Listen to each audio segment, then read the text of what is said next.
Selamat pagi, Bapak dan Ibu sekalian. Selamat bergabung di sesi pertama acara webinar Directions 5 Online 2023.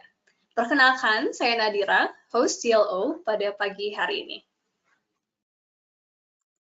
Ya, webinar kali ini berjudul Extend Your GIS Capabilities with Graph Data Analytics, di mana di sesi ini kita akan menguak hubungan antar data yang tidak terlihat sebelumnya dengan menggunakan teknologi yang dengan ArcGIS Knowledge.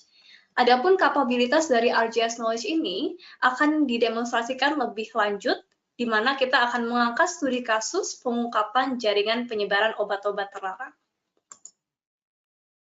Nah, pembicara kita pada pagi hari ini adalah Saudara Muhammad Asmi. Beliau merupakan Solution Specialist di Esri Indonesia. Beliau berpengalaman hampir 1 dekade di bidang GIS dan telah banyak mengembangkan solusi untuk sektor pemerintah nasional dan public safety. Nah, sebagai informasi, jika Anda ingin mengajukan pertanyaan, di sini Anda dapat melakukannya kapan saja selama masa presentasi berlangsung. Di sini Anda bisa memasukkan di panel Go to Webinar di sisi kanan. Di akhir acara, kita akan tampilkan pertanyaan Bapak atau Ibu sekalian untuk dijawab dan dibahas oleh presenter kita pada pagi hari ini. Baiklah, langsung saja di sini kita mulai sesi presentasi kita. Kepada Saudara Muhammad Asmi, waktu dan tempat saya persilakan. Terima kasih, Mbak Nadira. Saya izin share screen dulu. Oke.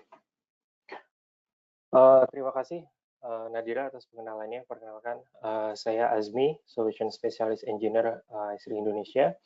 Pada kesempatan kali ini, saya akan menyampaikan sebuah teknologi baru sebetulnya yang rilis pada tanggal November 2021. Kita beri nama teknologi ini adalah ArcGIS Knowledge. Pada use case kali ini memang kita akan membawakan sebuah use case yang mungkin familiar ya ke Bapak Ibu sekalian, namun ada beberapa use case lain yang akan ada kaitannya dengan beberapa sektor industri yang lain, yang harapannya bisa memberikan ide baru, bisa memberikan solusi inovasi baru untuk pengembangan teknologi geospasial di organisasi Bapak dan Ibu sekalian.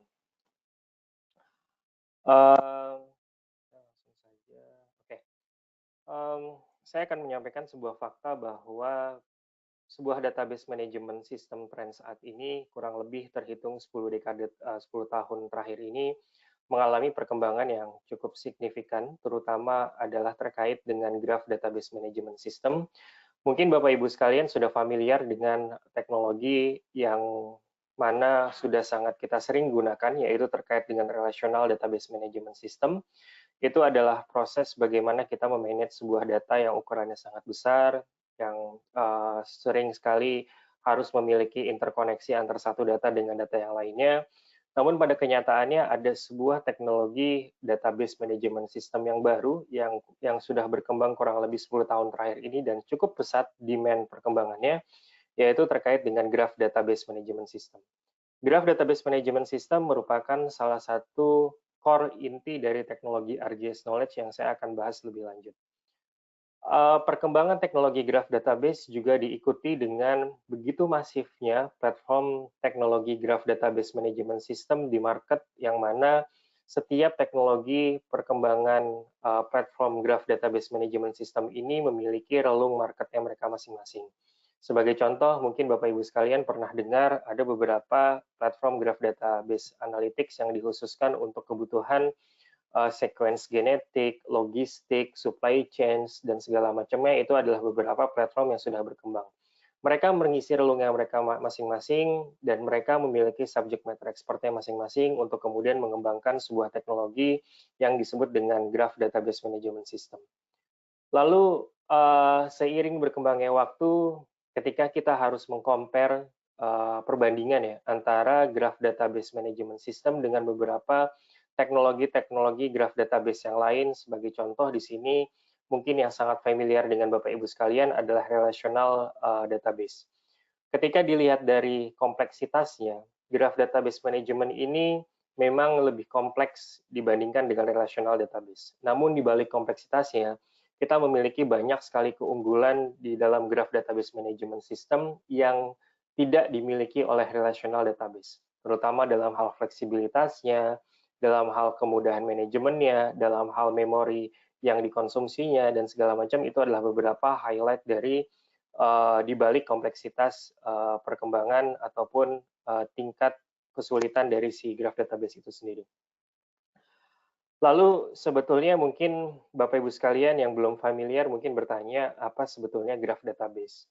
Graph database itu bisa disebut adalah sebuah manajemen sistem database yang mana menggunakan natural way cara berpikir manusia yang pada umumnya bisa kita gunakan. Dia tidak butuh sebuah kompleksitas interkoneksi yang sangat diperlukan ketika kita menggunakan relational database. Kita harus membangun skemanya dulu di awal, kita harus membangun strukturnya bagaimana, dan segala macam. Di dalam graph database, kita menggunakan natural way cara berpikir pada umumnya seorang manusia ketika kita mengkaitkan atau menginterkoneksikan antara satu data dengan data yang lainnya. Dan graph database juga merupakan sebuah tipe database yang fokusnya adalah menyimpan entitas dan relasi antar setiap data.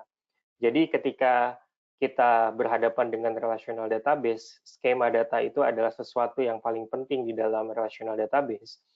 Kalau di graph database, entitas dan relasi yang kita buat itu merupakan data utama yang disimpan di dalam graph database itu sendiri. Dan kemudian umumnya ketika kita menggunakan graph database, kita akan berhadapan dengan 3 common components yang bisa kita sebut dengan yang pertama ada entitas, yang kedua ada relasi, di mana relasi ini akan menghubungkan setiap entitasnya, dan yang terakhir adalah properties. Properties adalah bagaimana kita menjelaskan atau memberikan konteks di dalam setiap entitasnya. Sebagai contoh, saya akan menggambarkan setiap entitas yang kita sebut dengan entitas person, yang dia memiliki hubungan terhadap kejadian kriminal, gitu ya. Dan kita definisikan setiap person yang entitas person dengan kejadian kriminal memiliki nama relasi yang kita sebut dengan party to atau merupakan bagian dari kejadian kriminal. Lalu entitas kriminal bisa kita perpanjang lagi atau bisa kita koneksikan lagi dengan location, di mana setiap kriminal memiliki geospasial informasi di mana lokasi terjadinya. Dan kita berikan nama relasi yang kita sebut dengan occurred at atau terjadi di suatu lokasi. Setiap entitas memiliki properties. Properties akan membantu kita untuk memberikan konteks setiap entitas itu memiliki informasi apa saja. Sebagai contoh di sini entitas person saya berikan konteks properties yang kita sebut dengan ada beberapa informasi sebagai contoh NHS number itu bisa disebut juga NIK mungkin ID dari si person itu sendiri yang mana merupakan unique information dari setiap person. Kemudian surname dan namanya sendiri itu adalah properties yang menjelaskan dari entitas person. Begitu juga crime, location, dan segala macam bisa kita berikan sebuah entitas. Ini adalah 3 komponen penting di dalam graph database. Dan untuk menjawab teknologi yang sedang berkembang, demand-nya yang sedang banyak sekali kemungkinan-kemungkinan dibutuhkan oleh organisasi geospasial, terutama Bapak dan Ibu sekalian yang di organisasinya sudah menggunakan teknologi Esri, maka pada November 2021, Esri merilis sebuah teknologi baru yang kita sebut dengan RGS Knowledge.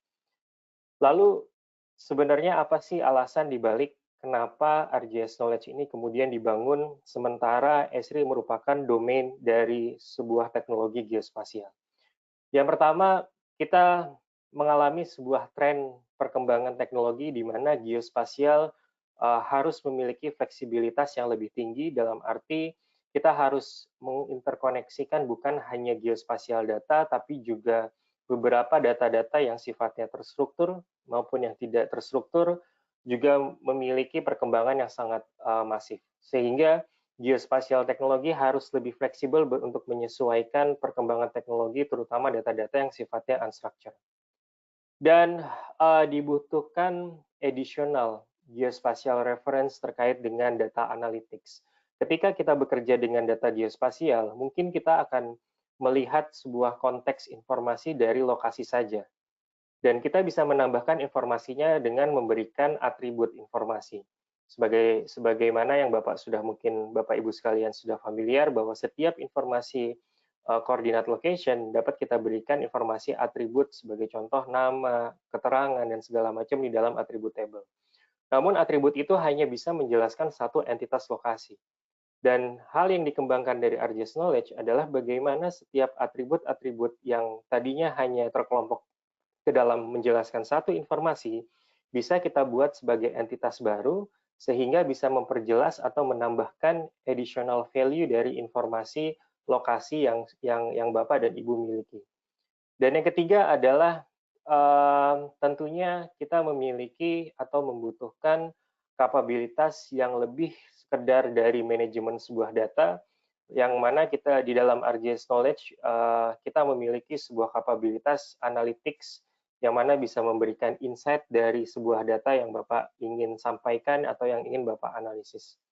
Dan yang terakhir adalah Graph Data Analytics dengan menggunakan RGS Knowledge membantu kita untuk menjawab human question yang umum, yang mana informasinya sudah ada di dalam database kita dan perlu kita jawab dengan kemudahan-kemudahan, fleksibilitas, kecepatan, dan segala macam. Itu adalah salah satu alasan di mana RGS Knowledge ini kemudian dibangun.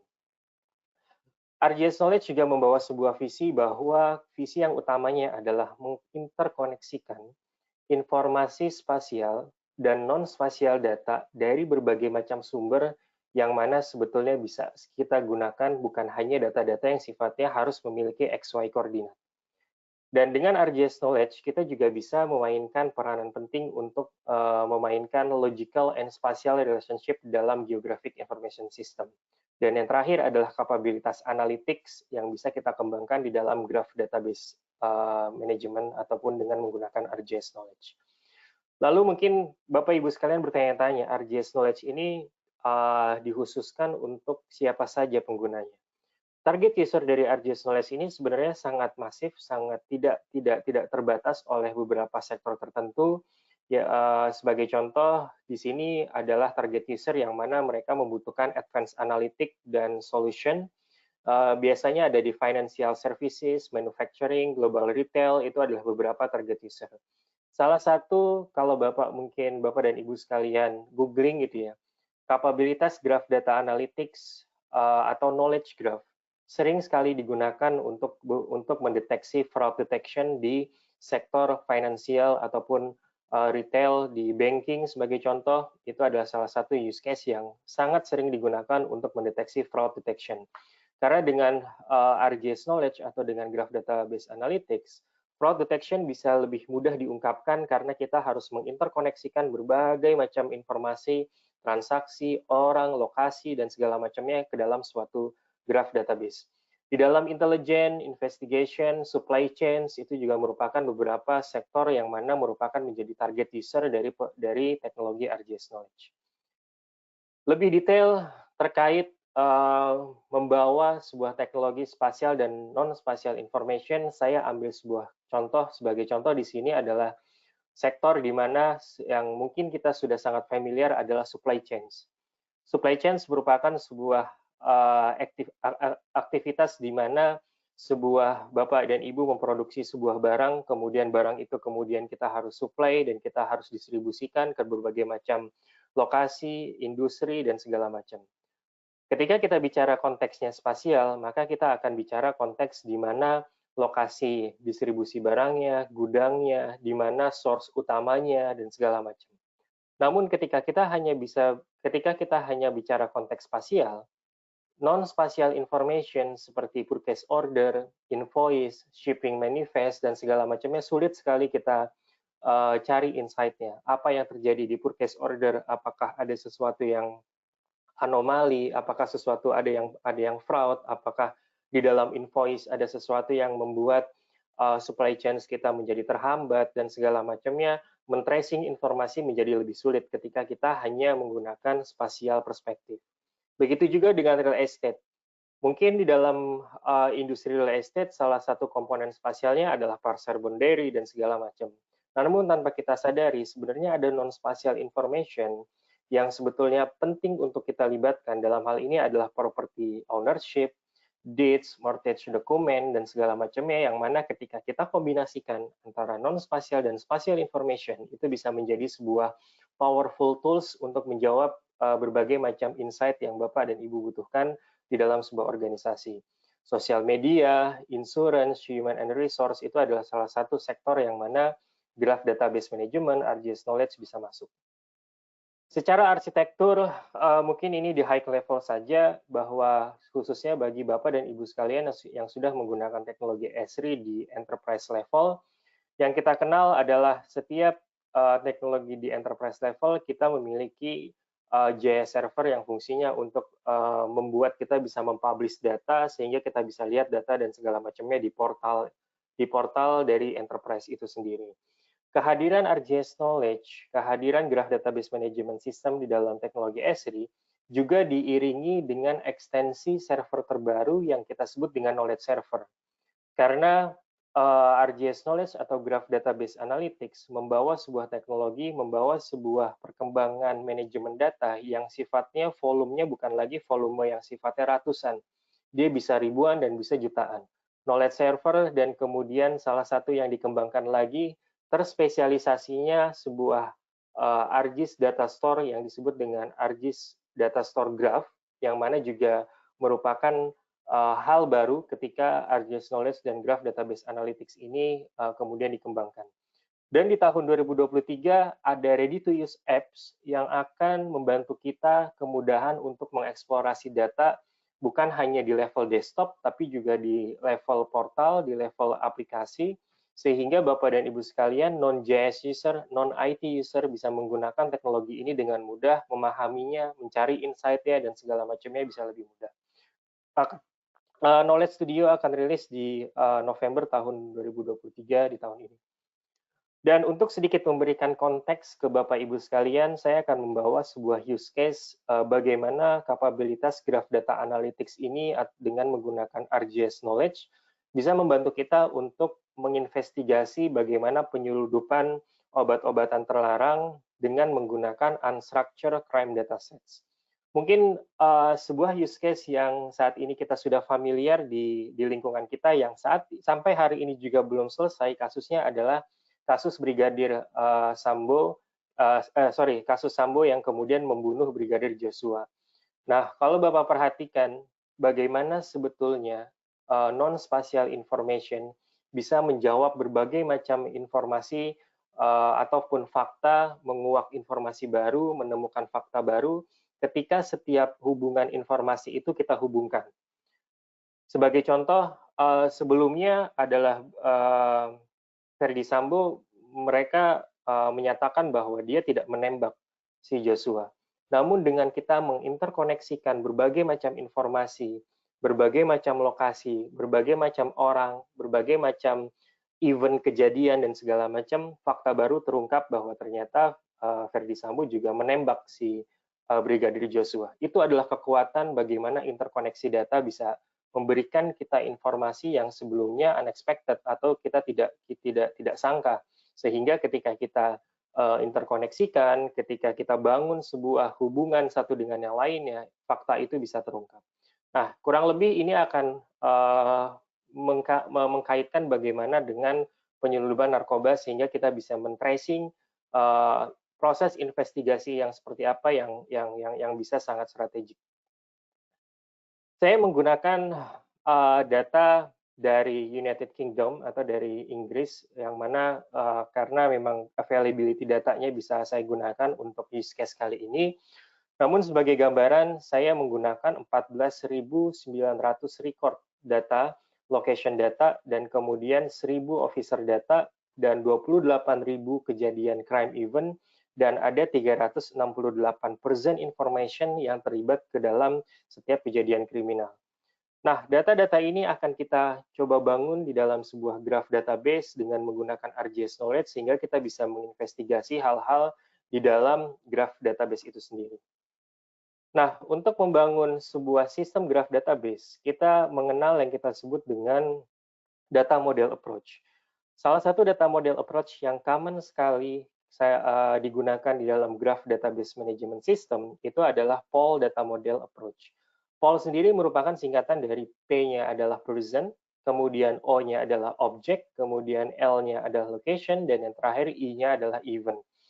Paul Data Model Approach membantu kita untuk membangun sebuah data model sebelum kita menginvestigasi dan mencari apa insight dari sebuah data, yang mana person ini ya merupakan informasi dari suspek, investigator, employee, family members, itu adalah informasi terkait entitas person. Kemudian objek merupakan adalah sesuatu yang terlibat di dalam kejadian kriminal. Sebagai contoh ada vehicle, documents, email, phone, weapons, dan segala macamnya. Location adalah unsur geospasial yang mana memiliki unsur koordinat location, dan yang terakhir adalah event, adalah sebuah kejadian kriminalnya itu sendiri, dan ada berbagai macam tipe kejadian kriminal. Paul Data Model Approach ini akan membantu kita membangun sebuah data model yang mana kita bisa hubungkan setiap entitas. Jangan melihat sebuah data model di dalam graph database adalah sesuatu yang sangat kompleks, karena kalau Bapak dan Ibu perhatikan, sebetulnya ketika kita menggunakan Paul Data Model, core hal utama dari entitas yang akan kita gunakan sebenarnya hanya berputar di dalam Paul-nya itu sendiri. Yang pertama adalah si person-nya, yang saya berikan highlight person. Kemudian ada O-nya adalah objek, di mana objek apa saja yang terlibat di dalam kejadian kriminal. Dan kemudian ada L, yaitu location, lokasi di mana saja kejadian kriminal. Informasi entitas seperti phone, email, area, postcode, vehicle, dan segala macam merupakan additional entitas yang kita bisa tambahkan untuk kemudian melengkapi entitas yang utamanya. Namun yang utama dari setiap entitas ini sendiri adalah POL, yaitu sekali lagi person, object, location, and event. Dan kemudian bukan hanya setiap entitas dengan entitas lain yang bisa kita hubungkan, namun di sini kalau Bapak dan Ibu bisa lihat, saya juga memberikan hubungan entitas di dalam entitasnya itu sendiri. Yaitu entitas person, saya berikan entitas ataupun relasi dengan si entitas personnya itu sendiri. Sehingga saya bisa mendapatkan informasi nanti yang kita sebut dengan social network, yaitu person kenal dengan person yang lain, person kemudian merupakan anggota dari family relation yang lain, kemudian dia mengenal secara social network dan segala macam. Itu adalah bagaimana treatment kita terhadap graph data model ini sendiri.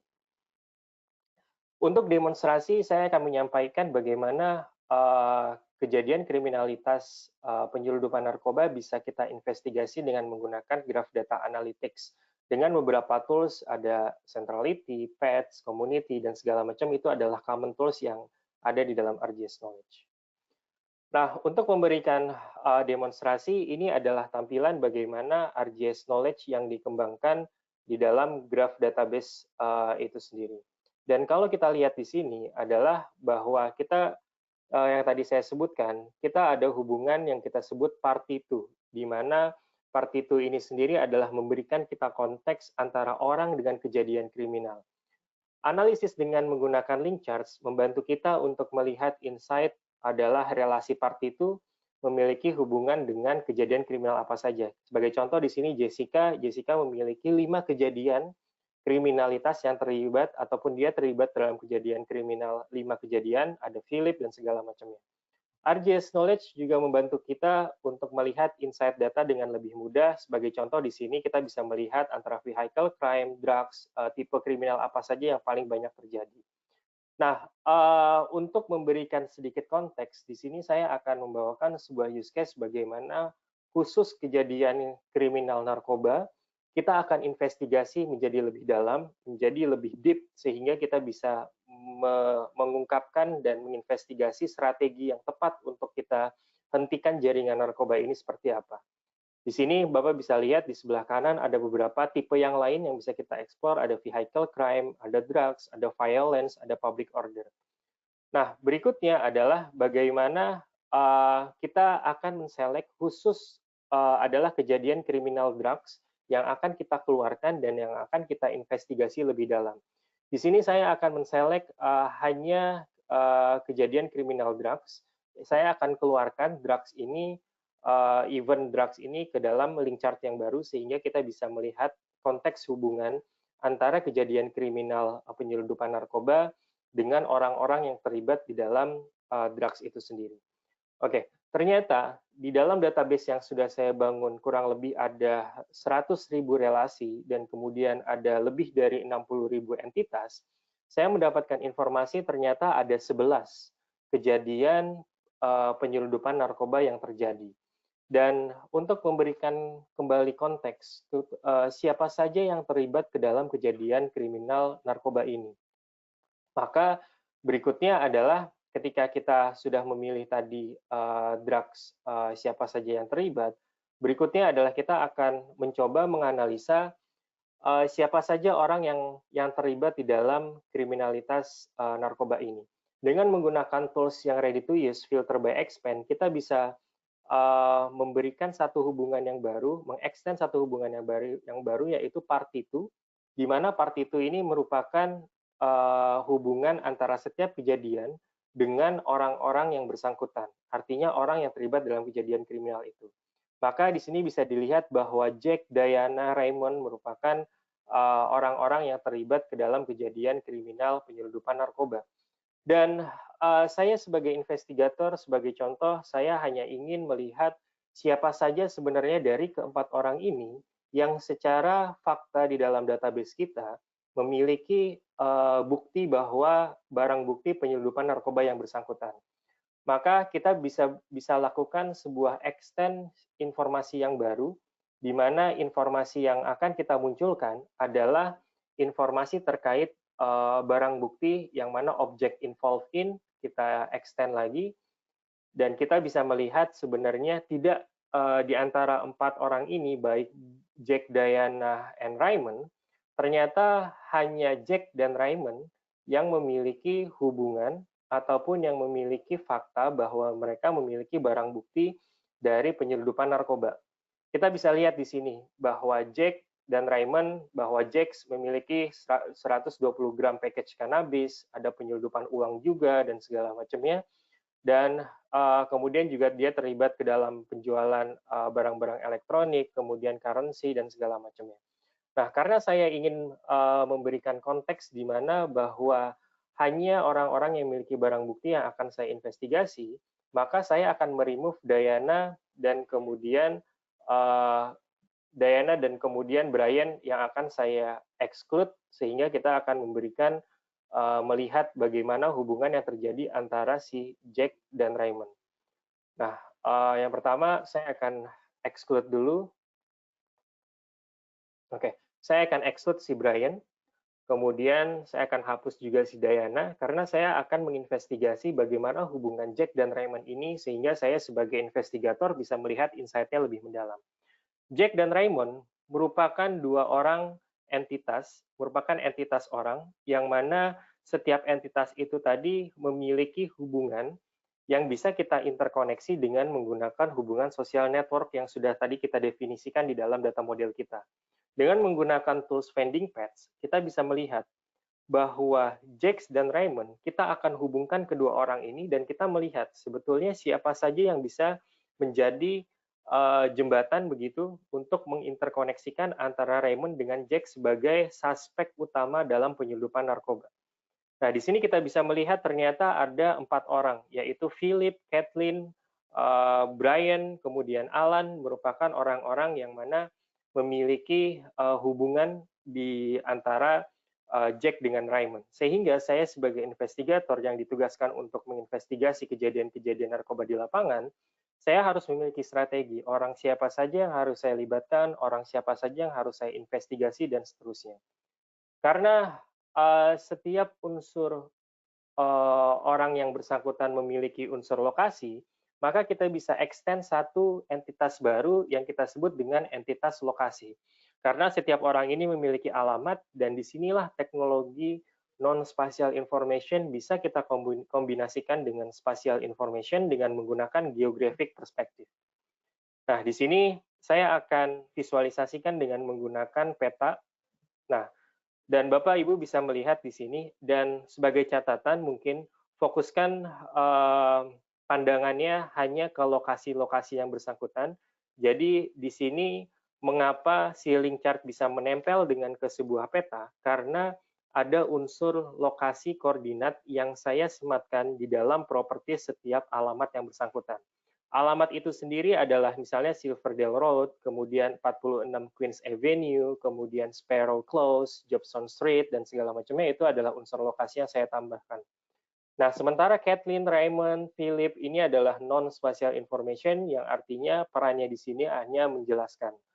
Dan kalau kita lihat dan kalau kita investigasi lebih dalam, saya perlihatkan lebih detail.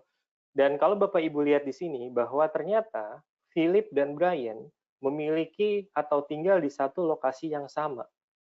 Kemudian Raymond juga tinggal berdekatan dengan di mana Philip dan Brian itu tinggal di satu rumah yang sama. Dan kalau kita runut satu-satu, saya sebagai investigator akan melihat, oh ternyata ketika saya akan menghubungkan hubungan sosial network, ternyata Jack dengan Brian ini, dia memiliki hubungan parents, atau Brian merupakan orang tua dari Jack. Dan kemudian Brian juga knows living with, artinya mereka tinggal bersama dengan si orang tuanya si Raymond, yaitu si Philip. Dan Philip juga merupakan tinggal di lokasi rumah yang sama dengan Brian. Dan fakta yang lainnya adalah bahwa Jax merupakan anggota keluarga dari si Alan. Mereka memiliki family relation yang disebut dengan sibling, dan mereka tinggal di Sparrow Close. Dan Alan sendiri kenal dengan Kathleen secara social network, secara lingkungan sosial dan segala macamnya. Dan Kathleen merupakan kakak dari si Raymond. Dan si Raymond, dia tinggal di dalam Queens Avenue. Dan sehingga dengan insight yang seperti ini, dengan mengkombinasikan antara lokasi dengan non-spatial information, kita bisa melihat sebuah fakta yang lebih dalam, yang sebelumnya tidak kita mungkin akan lihat kalau kita tidak menghubungkannya satu dengan yang lainnya. Saya sebagai investigator yang akan turun ke lapangan, mungkin saya akan menyimpulkan beberapa hal dengan chart ini. Yang pertama adalah, oke, berarti kalau saya mau menginvestigasi antara Raymond dengan Jack, berarti saya harus hati-hati dengan Philip dan Brian. Karena Philip dan Brian merupakan orang tuanya. Dan mungkin saya juga akan hati-hati dengan si Alan dan Kathleen. Karena Alan dan Kathleen merupakan kakak ataupun saudara dari Jack dan Raymond, yang mana kemungkinan merupakan terlibat di dalam jaringan narkoba ini. Sehingga ada beberapa use case yang lainnya yang sebenarnya juga banyak sudah diimplementasi. Sebagai contoh di sini adalah call detail records, email records, sosial media, communication. Kemudian ada critical infrastructure vulnerability, force protection. Ada juga case-case di bidang logistik, supply chains, kemudian unstructured document analysis, NLP, entity extraction, entity resolution. Ada banyak sekali teknologi yang bisa kita ataupun hubungan antara setiap data bisa kita tampilkan. Ada beberapa hal lesson learn dari data model development yang mana menjadi core inti dari teknologi graph database. Data modeling adalah part yang paling sulit di dalam graph database. Sulit dalam arti challenging, bukan berarti tidak bisa kita kerjakan, di mana data model adalah crucial stage dalam graph database analytic ataupun RGS knowledge. Dan yang kedua adalah tidak ada satupun approach data model yang mana bisa selalu kita implementasikan ke berbagai macam hal lain. Namun ada satu approach yang bisa kita jadikan pendekatan. Sebagai contoh tadi Paul data model. Paul data model itu adalah approach data modelnya. Namun apakah setiap Paul data model bisa digunakan ke berbagai macam use case? Belum tentu. Itu bergantung dari hal yang ingin kita jawab di dalam organisasi kita, di dalam bisnis challenge kita terkait tentang apa. Dan yang ketiga, sederhana atau less is more important dalam graph data modeling stage. Karena setiap entitas akan memainkan perannya mereka masing-masing. Sehingga kita harus memastikan bahwa entitas yang kita buat di dalam graph data model merupakan entitas yang penting, tidak perlu begitu kompleks. Yang penting hal yang harus kita pahami adalah objektif yang kita inginkan bisa dijawab dengan graph data model itu sendiri. Dan yang keempat adalah graph database, khususnya di dalam data model stage, itu sangat fleksibel. Ini adalah keunggulan dibandingkan dengan relational database.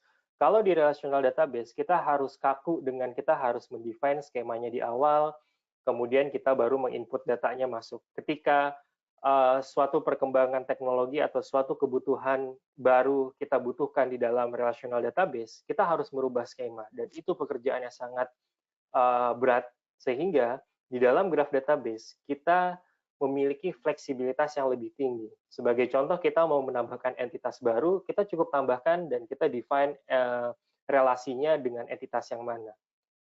Namun fleksibilitasnya yang tinggi bukan berarti mereka tidak punya aturan.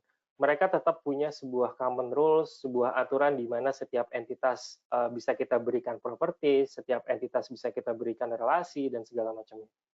Dan yang terakhir, kompleks data model bisa menghasilkan kesulitan ketika kita harus mengeksplorasi datanya. Jadi, semakin sederhana, semakin mudah, semakin juga bisa kita melihat sebuah insight dari data lebih mudah, lebih bisa powerful. Jadi jangan berpikir bahwa data model ini harus dibuat dengan kompleks. Tidak demikian. Dan ada beberapa penutup bahwa benefit bekerja dengan RGS Knowledge. Yang pertama adalah ketika kita bicara konteksnya adalah database management system, cost effective and highly flexible adalah yang utama. Kemudian kita bisa menjawab business question dengan melihat sebuah data dibandingkan dengan menyimpan sebuah data, melihat menjadi lebih penting. Itu adalah hal yang paling utama karena ketika kita berhadapan dengan relational database, menyimpan data adalah hal yang paling utama. Tapi kalau kita bicara konteksnya graph database, retrieving data information, menampilkan sebuah data, mencari insight dari data, itu adalah hal yang paling utama yang akan kita gunakan di dalam teknologi graph database management. Dan yang ketiga adalah menambahkan entitas baru ke dalam sebuah existing graph data structure yang sudah kita buat, bisa kita lakukan tanpa kita harus mengganggu current functionality. Artinya ketika Bapak dan Ibu sekalian sudah membangun data model, namun Bapak ingin menambahkan entitas yang baru tanpa mengganggu existing-nya, itu bisa kita tambahkan tanpa harus kita merusak hal-hal yang sudah kita bangun. Ini tidak bisa kita lakukan di dalam relasional. Di dalam relational database, ketika skema harus dibangun, kita ingin menambahkan suatu entitas baru, akan mengganggu sedikit struktur dan itu lebih kompleks dibandingkan dengan graph database. Dan yang terakhir, geospatial analytics dengan interconnected graph datasets sudah jelas bisa membantu kita untuk menemukan unexpected meanings untuk complex decision making di dalam organisasi Bapak Ibu sekalian. Dan terima kasih, saya rasa itu yang saya bisa sampaikan terkait dengan teknologi Graph Data Analytics dan dengan menggunakan RGS Knowledge. Terima kasih, saya kembalikan ke Nadia.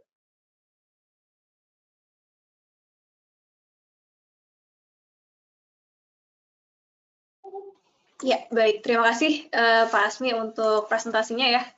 Itu sebuah materi yang sangat menarik dan mungkin tadi case yang dikembangkan itu lebih spesifik kepada kepolisian ya, tapi sebenarnya masih banyak lagi yang bisa dikembangkan seperti ke arah supply chain, public safety, dan masih banyak lagi. Dan harapannya di sini mungkin industri Bapak Ibu sekalian bisa relevan juga menggunakan RGS Knowledge, karena di sini kita belajar bagaimana menguak data yang atau sebuah result yang tidak ada gitu ya, yang kita sebenarnya tidak dapatkan kalau hanya melihat dari tabular saja. Oke, baik. Di sini kita bisa lanjutkan untuk sesi Q&A, Bapak Ibu sekalian. Di sini sudah ada beberapa pertanyaan yang masuk, namun saya ingin ingatkan bahwa masih ada waktu untuk menginput pertanyaan Bapak Ibu sekalian. Silakan dimasukkan ke dalam panel GoToWebinar di sebelah kanan. Dan di sini sebelum Pak Asmi menjawab pertanyaan-pertanyaan yang sudah masuk, di sini Bapak Ibu bisa lihat ada 2 QR code yang tersedia di layar Anda, di mana QR code yang pertama adalah apabila Anda membutuhkan bantuan untuk aktivasi RGS Pro Anda. Dan QR code yang ada di bawah adalah apabila Anda ingin menerima undangan email untuk acara webinar DLO Series mendatang. Nah, rencananya acara DLO Series ini akan diadakan setiap bulan selama tahun 2023. Baik, di sini kita akan langsung saja saya bacakan pertanyaan pertama untuk dijawab oleh Pak Asmi. Mungkin saya coba buka dulu untuk pertanyaannya ya.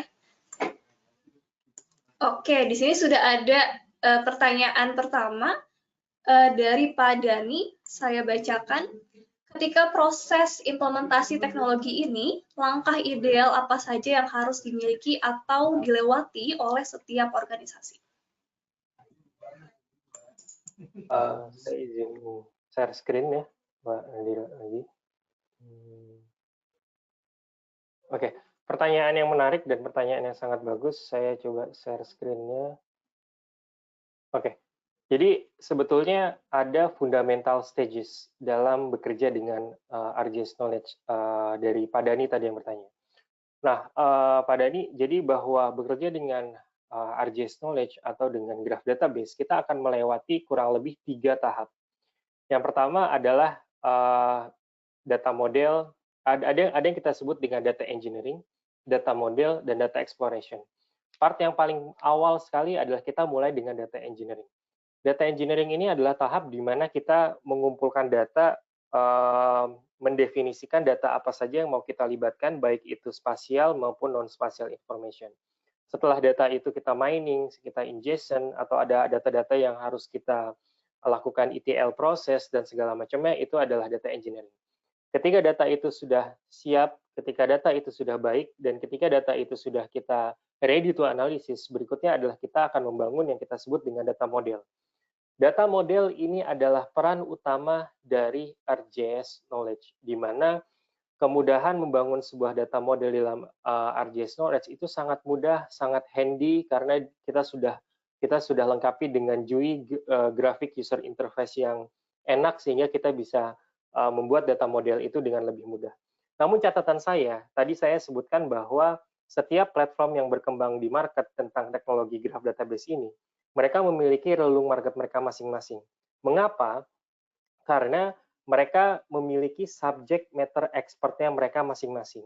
Sebagai contoh, membangun data model itu memerlukan sebuah knowledge terkait industri ataupun objektif yang mau kita jawab terkait apa. Sebagai contoh, saya mungkin akan bekerja sebagai teknisi knowledge arsiteknya. Namun ketika saya harus membangun sebuah data model untuk menjawab sebuah kasus, sebagai contoh adalah bagaimana saya mau men-tracing informasi kode genetik A dengan kode genetik B. Saya yang tidak memiliki background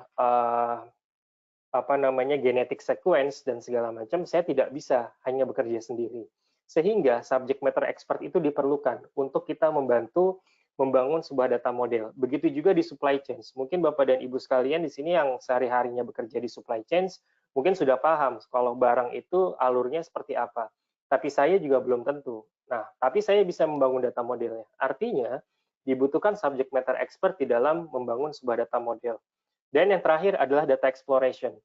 Ini adalah yang sedang kita siapkan di tahun 2023, di mana RJS Knowledge akan dilengkapi dengan Knowledge Studio, di mana akan memudahkan proses visualisasi data dengan lebih mudah. Kalau yang tadi saya demonstrasikan, itu masih di dalam level desktop. Tapi kita bisa extend lagi kapabilitasnya, mungkin untuk Bapak dan Ibu sekalian yang belum memiliki pengalaman di aplikasi desktop ArcGIS, mau itu ArcMap maupun ArcGIS Pro, teknologi data exploration dengan Knowledge Studio yang akan rilis di 2023 ini akan membantu kita untuk memahami hasil analisis, hasil interkoneksi data di dalam graph database management dengan lebih mudah dan lebih sederhana untuk memahami insight dari sebuah datanya. Jadi kalau saya simpulkan, kurang lebih ada 3 proses yang mana akan kita lewati ketika kita mengimplementasi teknologi ini. Data engineering, data model dengan knowledge arsitek dan SMA-nya, dan yang terakhir adalah data exploration yang mana end user dari pengguna teknologi ini. Terima kasih dari saya begitu. Oke, baik. Terima kasih Pak Asmi untuk jawabannya. Mungkin tadi pertanyaan yang ditanyakan juga ya oleh banyak peserta di sini, how to get started ya intinya seperti itu. Nah, di sini saya lanjutkan, ada pertanyaan selanjutnya dari Pak Fahri ya. Di sini saya bacakan, apakah RJS Knowledge ini secara fungsi bisa menggantikan RJS Network Analysis? Oke.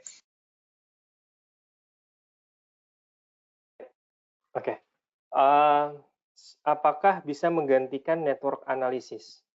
Justru sebetulnya RJS Knowledge, kehadiran RJS Knowledge ini bukan menggantikan atau mereplace teknologi apapun yang sudah eksis di dalam geospasial teknologi.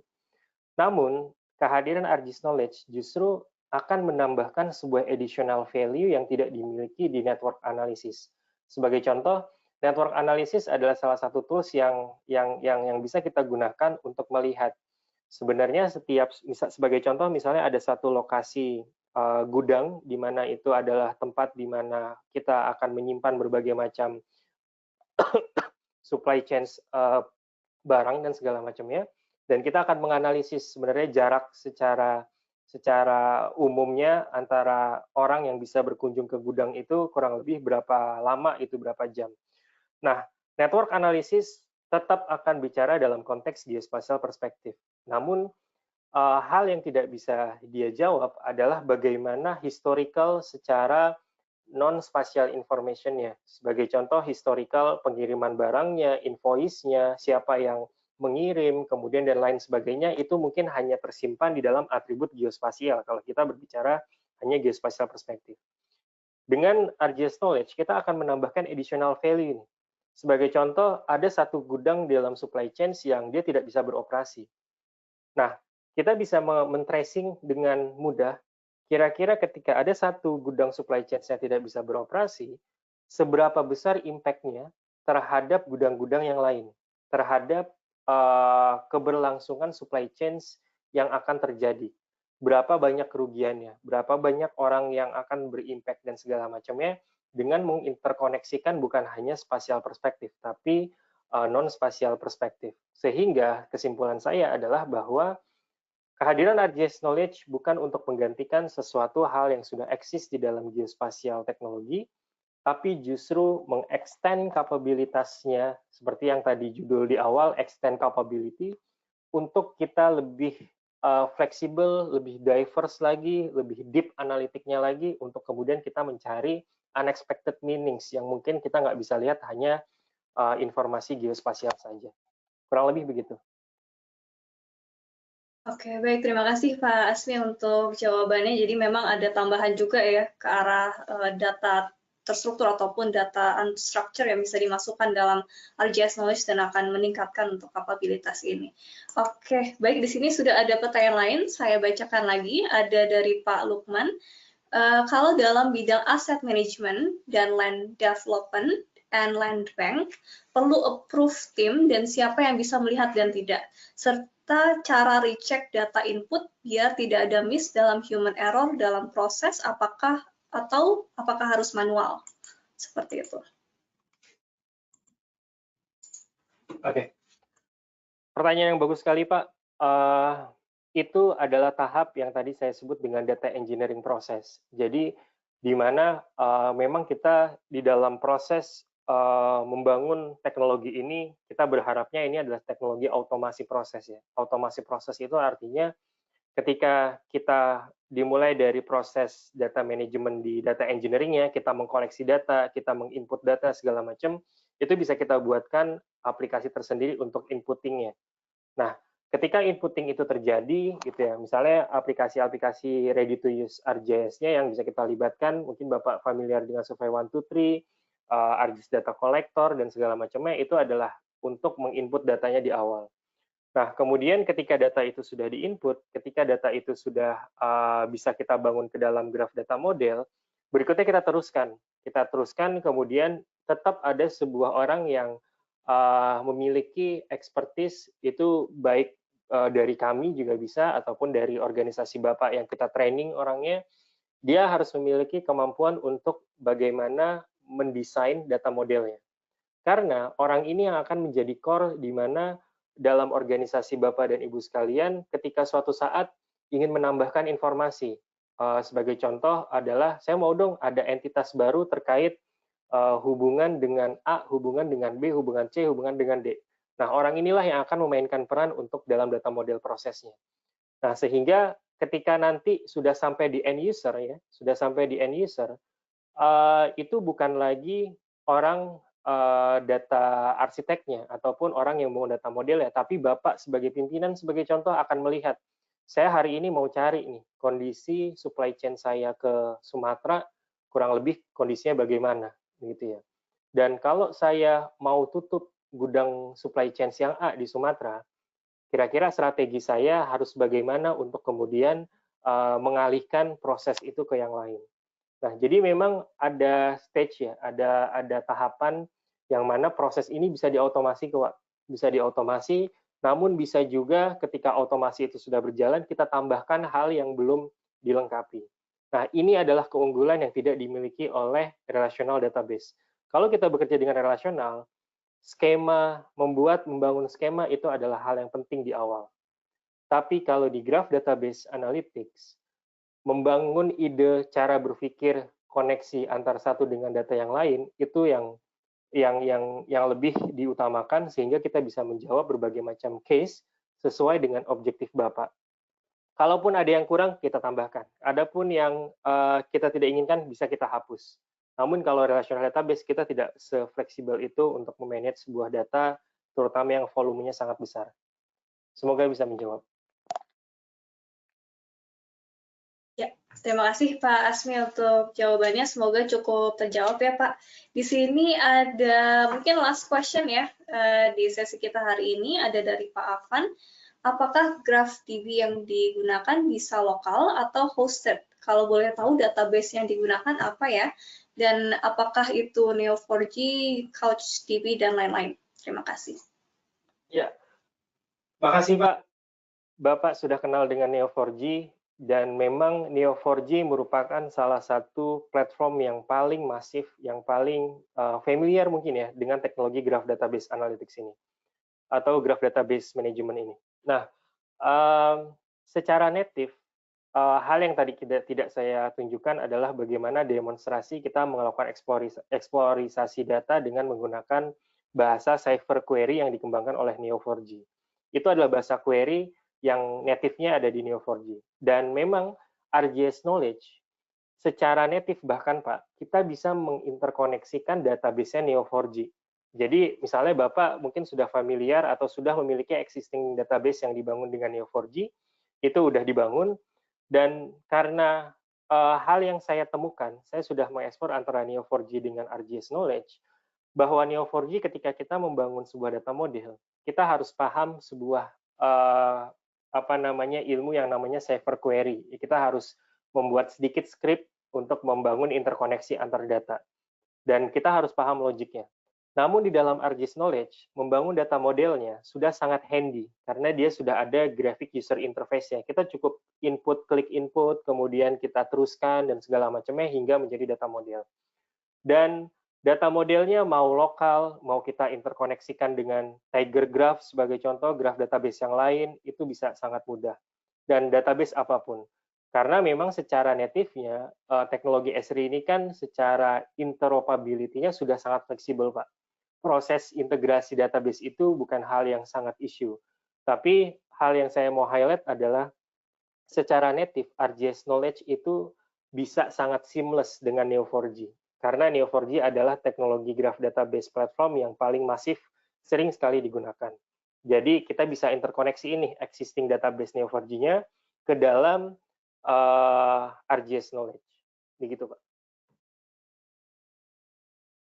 Oke, baik. Terima kasih Pak Asmi untuk jawabannya. Semoga terjawab ya Pak. Mungkin berarti bisa seamless dan komplement gitu ya dengan teknologi lain juga. Jadi walaupun Bapak Ibu di sini sudah biasa menggunakan teknologi lain, di sini tidak perlu digantikan dengan RGS Knowledge ataupun teknologi RGS lainnya karena kita saling komplement seperti itu dengan teknologi yang di luar sana.